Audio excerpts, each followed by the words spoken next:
Hi everyone.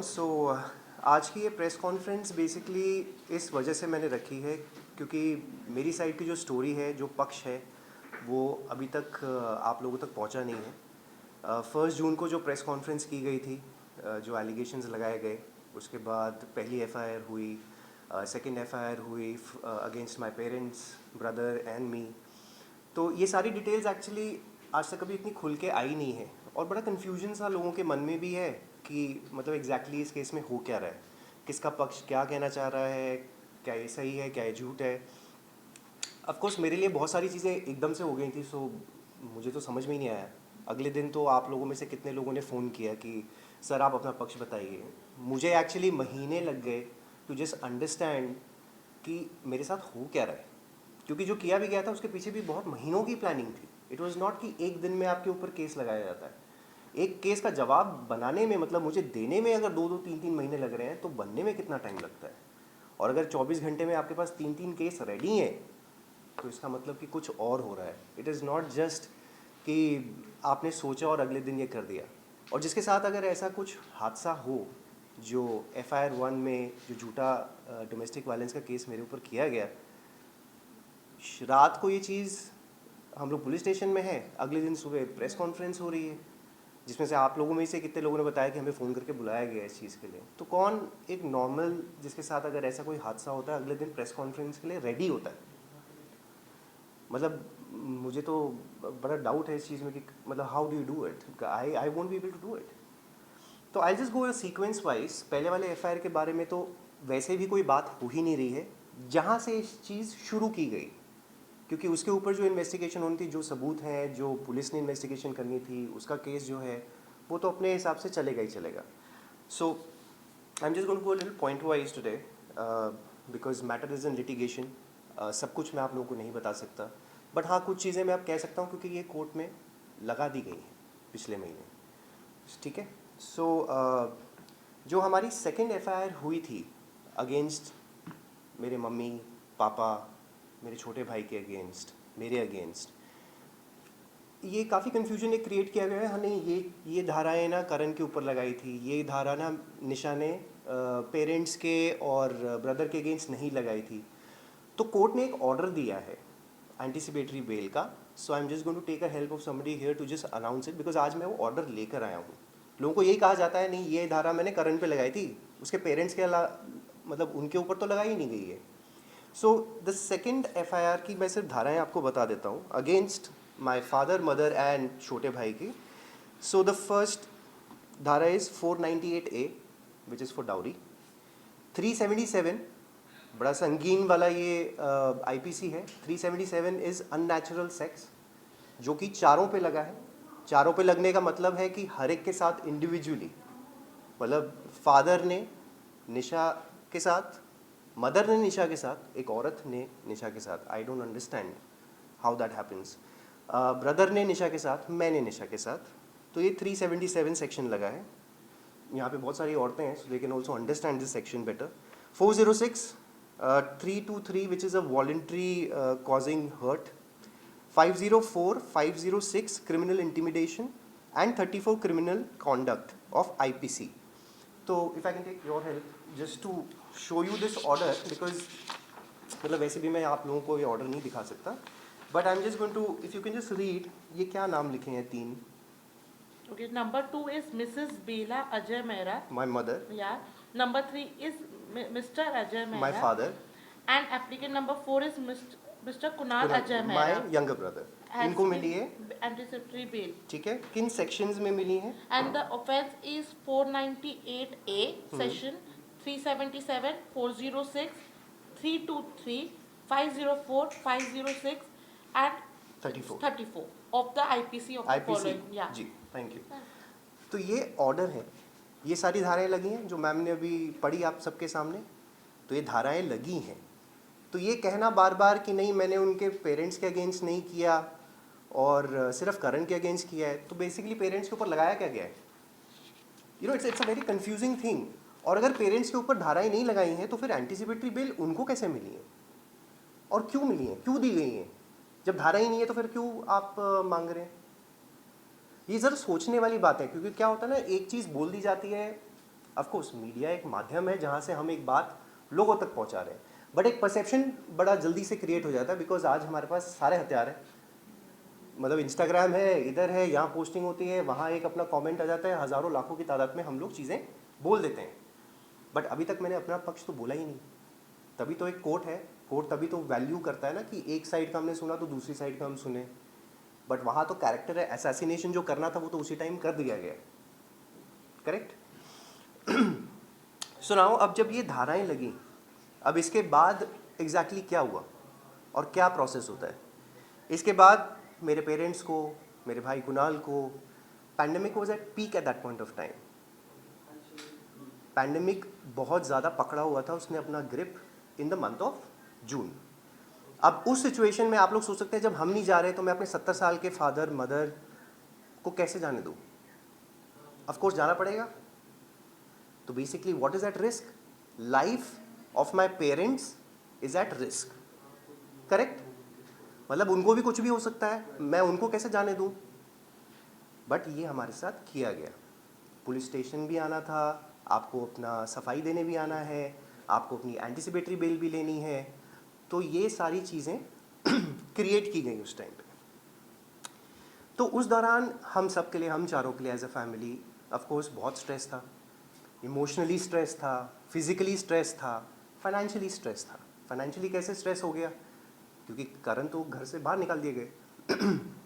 तो basically मेरे पास तो जेब में पैसा भी नहीं था ना, मैं तो अपने घर से बाहर निकल गया। मैंने तो 20 साल में जो मेहनत की है, जो बनाया है, वो तो सब चीज़ें छोड़ के मुझे तो बाहर रहना पड़ रहा है। And I am fighting the cases with nothing. मेरे पास एक डॉक्यूमेंट नहीं था, मेरे पास अपने कपड़े नहीं थे, मेरे पास अपनी गाड़ी नहीं थी, मेरे पास अपना कुछ भी नहीं था। सिर्फ अपने एक फ़ोन के साथ मैं निकला हूँ और मैंने इस एफआईआर का 600 पेज का जवाब बनाया है, सिर्फ चीज़ें याद कर करके, सिर्फ चीज़ें कहीं कहीं से कलेक्ट करके। Then I got anticipatory bail. Do you think it is possible, जितने संगीन आईपीसी लगाए हैं इसमें बेल मिल सकती है आपको?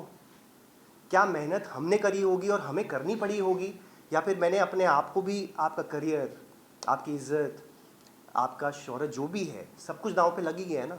बट आप लड़ रहे हो ना। 14 महीने से आज मैं आपके सामने बैठा हूँ ना, अकेला हूँ ना, खड़ा हूँ, लड़ रहा हूँ, चाहे कोई हो साथ में ना हो। But the idea was to fight this out. The reason was कि ये गलत जो हो रहा है, ऐसा नहीं क्योंकि कल को अगर मैं ये चीज़ ना करूँ, कॉम्प्रोमाइज़ कर लेता, फॉर एग्जाम्पल कॉम्प्रोमाइज़ कर लिया, ख़त्म हो गई चीज़, दुनिया अपना चल रही है, सबको लगेगा अरे कुछ हुआ होगा, या तो करण की गलती थी, या होगा, because that is the perception. आदमी है तो गलत है। This is not the case. आदमी है तो गलत नहीं है। औरत की मतलब कैरेक्टर पे अगर आप कुछ बोल दो तो वो कैरेक्टर असैसिनेशन हो जाता है। आदमी बोल रहा है तो उसका कोई कैरेक्टर नहीं है, एक बाप है तो उसका कोई कैरेक्टर नहीं है। एज अ सन मेरी भी रिस्पॉन्सिबिलिटी है, मेरी भी माँ है, मेरी भी बहनें हैं। मैंने 20 साल से आप लोगों के साथ काम किया है, क्या इज्जत मैंने आप लोगों को दी है, कोई मुझे बता दें। How I respect women, I have worked with so many people यार। ऐसा तो होता नहीं है। या तो कभी कुछ किया हो, आ जाना चाहिए था ना, 20 साल में कुछ तो आता। मेरा किस तरह का नेचर है, मैं किस तरह से आप लोगों से बात करता हूँ, मुझे तो याद है रिश्ता में तो मैंने कभी किसी को खड़ा भी ना कराया हो। मैं अपना खाना छोड़ के पहले आप लोगों को बाइट्स दे के बोलता था कि आप लोग जाइए, कोई बात नहीं। This is how I worked and this is what I get. मतलब पूरी दुनिया में आप इज्जत कमा रहे हो, सबके साथ आप अच्छे हो, बट हाँ आपके खुद के घर के लोग, मतलब आपकी बीवी आके कहती है कि आपने ये किया। Okay, now moving on.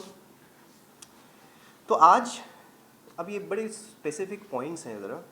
आज की प्रेस कॉन्फ्रेंस बेसिकली रखने का मुद्दा क्या था, ताकि आप लोगों तक ये सच्चाई पहुंचाई जाए जिसकी वजह से मुझे मारने की बार बार धमकियां दी जा रही हैं। दिस नॉट हैपन वंस, 2 बार नहीं हुआ है, काफ़ी बार हो चुका है कि मुझे जान से मारने की धमकी दी जा रही है। मेरे पेरेंट्स को जान से मारने की धमकी दी गई, मेरे ब्रदर को भी। So this is that is the reason why I am coming and doing this. क्योंकि कल को ये ना हो कि एक वैसा वाला कोई सिचुएशन बन जाए कि कुछ हो गया था इसको, हमें तो पता ही नहीं, ख़त्म हो गया, शायद मामला भी ख़त्म हो जाएगा। The reason why I am doing this is so that this truth comes out in front of you guys, ताकि सबको पता हो कि मैं आज क्या बोल रहा हूँ। ठीक है, पहले तो मैं ये आप लोगों को बताना चाहता हूँ कि कुछ टाइम पहले मैंने 1-2 महीने पहले सिर्फ इतना बोला था कि निशा एक गैर मर्द के साथ मेरे घर में रह रही है। तब काफ़ी आईब्राउज रेज हुए थे, काफ़ी लोग कह रहे थे कि ये कौन है, क्या है। आज ये सबूत कोर्ट में पेश हो गए।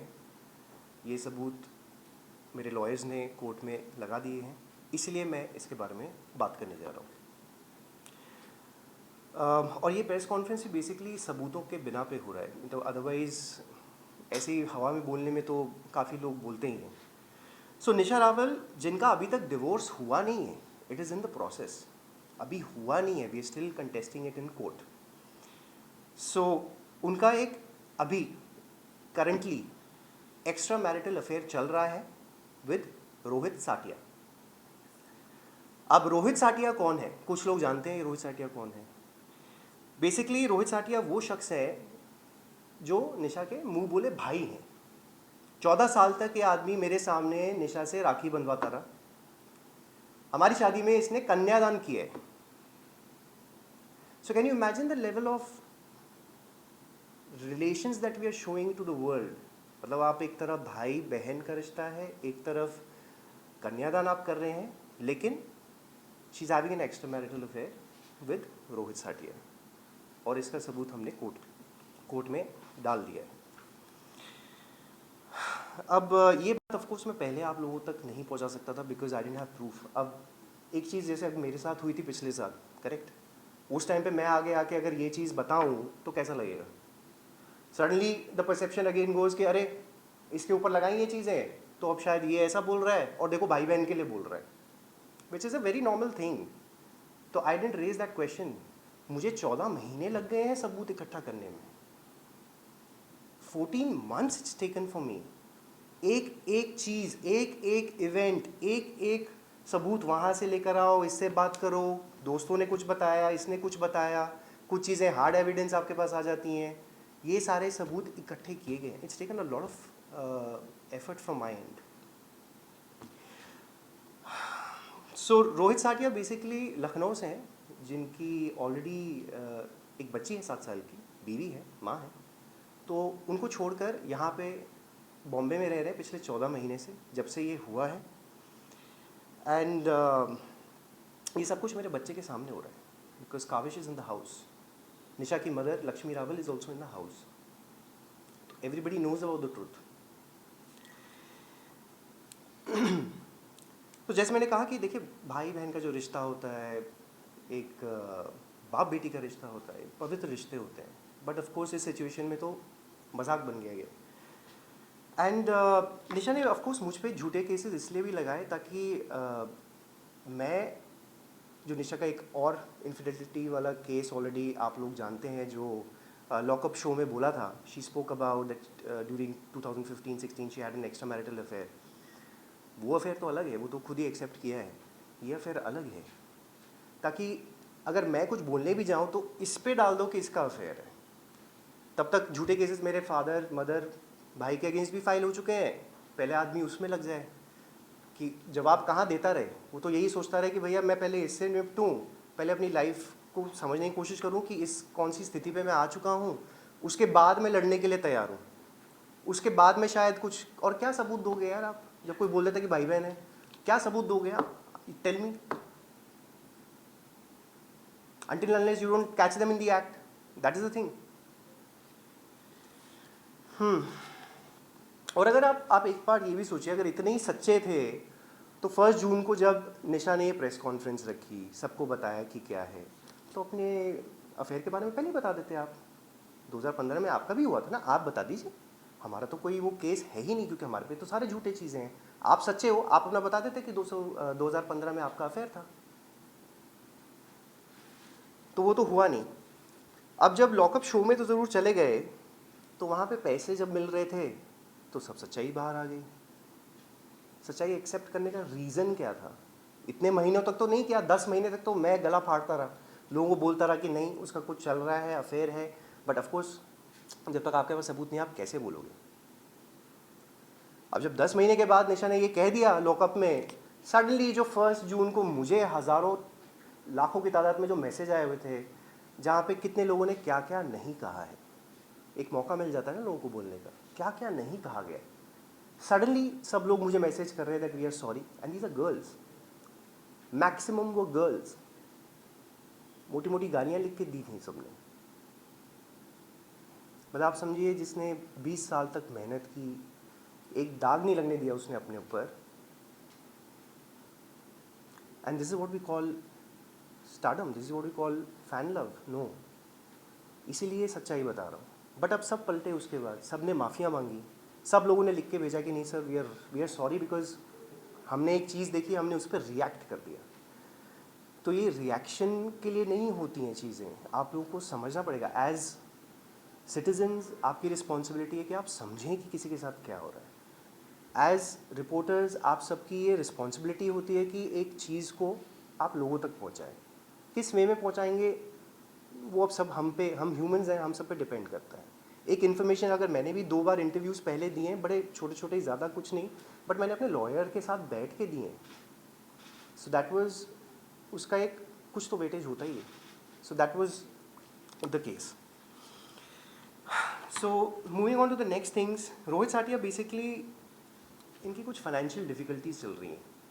सो इस वजह से निशा के साथ मिलकर ये पूरी प्लानिंग की गई ताकि मुझसे मेरा घर, गाड़ियाँ, बिजनेस, बच्चा, सब कुछ हथिया लिया जाए। अब कैसे करेंगे? ऑफ कोर्स झूठे केसेस में फंसा के करें ताकि ये फंसा रहे, कॉम्प्रोमाइज़ कर लें। बट वो हुआ नहीं because I didn't give up. कहीं ना कहीं ऑफ कोर्स जब कोई नहीं होता है, कहते हैं ना, तो अकेले ताकत यही थी कि अपने घर वालों को भी संभालो, आपको लड़ना भी है, आपके पास इमोशनल होने का टाइम नहीं है। क्योंकि 4-5 दिन के बाद I was on the set shooting also, I didn't have time. आज भी टाइम नहीं है, आज भी इंटरव्यू दे रहा हूँ, but I don't have time to get emotional. Correct? So ये सारे झूठे केसेस मुझ पे इसलिए किए गए ताकि मुझे इनक्रिमिनेट किया जाए इन केसेस में। मेरे मदर फादर्स पे अलग प्रेशर, कुणाल पे अलग प्रेशर, ब्लैकमेल किया गया थ्रू दी डिमांड्स जो बना, मतलब मांगी जा रही थी कि हमें ये चाहिए। ऑफ कोर्स थ्रेटन किया गया। काविश को as an emotional weapon use बहुत किया जा रहा है, बट उसके लिए भी you have to be strong. I can't think of Kavish right now, जहाँ भी है ठीक है, बट कल को जब होगा उसके बारे में बात करेंगे। सो और जैसे मैंने कहा, तो मेरा घर, बिजनेस है जो ऑफ कोर्स निशा के नाम पे था, इसलिए वो हथिया लिया गया। हर चीज़ में ऑफ कोर्स मेहनत लगी है, पैसा मेरा लगा है, मेहनत मेरी लगी है, सालों की मेहनत है। घर, गाड़ियाँ, बच्चा, सब कुछ अपने पास जब्त करके ये लोग बड़ी आसानी से बैठ गए हैं। और ये क्यों हो पा रहा है, आगे के कुछ स्टेप्स मैं आपको बताता हूँ। रोहित साटिया ऑफ कोर्स शराब भी पीते हैं, चेन स्मोकर भी हैं, और गुटखा, पान, ये सब ऐसी चीज़ें कुछ खाते हैं। और ये सब चीज़ें के बीच जो आदतें इसकी हैं, काविश, मेरा 5 साल का बेटा, is staying with this guy. मतलब मैंने ये चीज़ें शुरू ही नहीं की होगी ज़िंदगी में, तो एज अ फादर मतलब मैं क्या कहूँ अभी आपको कैसा लगेगा? हाँ, और इसी वजह से now I am fighting for the custody of my child, कि मुझे काबिज चाहिए एंड वो मेरे साथ रहे, एंड उसकी विजिटेशन राइट्स जब तक ये सॉल्व नहीं होती चीज़ें, I want those visitation rights. काबिज का एक्सेस नहीं है मुझे, लेकिन हाँ, रोहित साटिया के पास ऑफ कोर्स टाइम है। 2 birthdays I missed, 14 June is birthday, ठीक है, but Rohit Satiya you can see in the pictures, photo खिंचाते हुए उसके साथ। तो ये चल रहा है। रोहित साटिया की, जैसे मैंने कहा, खुद फैमिली है, बच्ची है 7 साल की, जो कि काविश को राखी बांधती है, माँ है, वाइफ है, end of course I have respect for them because मैं उनको सालों से जानता हूँ। Correct? And I feel very sorry because जो सच्चाई है हम सबको पता है। ऐसा नहीं है कि उनको नहीं पता, सबको पता है, बट इसमें 2 बच्चे involve. The reason, again one of the point becomes कि कल को इन बच्चों को हम क्या कहेंगे, इन बच्चों को क्या, मतलब हम लोग क्या वो दे रहे हैं फ्यूचर, कि this is what happened. But see, I am fighting for the truth, I will to go for it. किसी ने आना है आए, नहीं आए, दैट इज़ देयर चॉइस. किसी का कुछ रीज़न हो सकता है, that is their personal choice. I can't force anybody to come out and say the truth. Correct. और इनजस्टिस तो हम सबके साथ ही है ना. अब जैसे उसकी भी फैमिली होगी, तो अगर 2 फैमिलीज आप ये ले रहे हो जिसमें से Nisha Rawal and Rohit Satiya are actually having an affair, तो बाकी के जो मेंबर्स हैं उनके लिए तो तकलीफ है ना. They are suppose to go through this, right. एक और चीज़ है, I have been getting calls, मतलब एक नो कॉलर आईडीज होती हैं आजकल, है ना, नंबर पता ही नहीं चलता है, राइट. तो मुझे नो कॉलर आईडीज से कॉन्स्टेंटली फ़ोन आते हैं, ठीक है, जो कि ऐसे दिखाई देते हैं, no caller IDs, no caller IDs, no caller IDs, no caller IDs. ठीक है. नहीं, it's not like an evidence, I just shown you now, I have it. ठीक है, ये सब अब जो भी है, this is just no caller IDs आती हैं ऐसे. अब इनमें से शुरुआत में कभी, क्योंकि रात को कभी आप सो रहे हो तो एकदम से आ गया था, तो शुरुआत में 1-2 बार जब आई तो एक बार मैंने उठा लिया. So then I was again threatened कि भाई ये केसेस वेसेस ख़त्म कर लो वरना इसका रेपुटेशन अच्छा नहीं होगा. फिर मैंने कभी उसका उठाया नहीं. देखिए, बिकॉज कल को कुछ मुझे हो जाए या मेरे मदर पेरेंट्स या कुणाल पे किसी तरह का कुछ किया जाता है उनके साथ, ये आप लोगों को पता होना बहुत ज़रूरी है.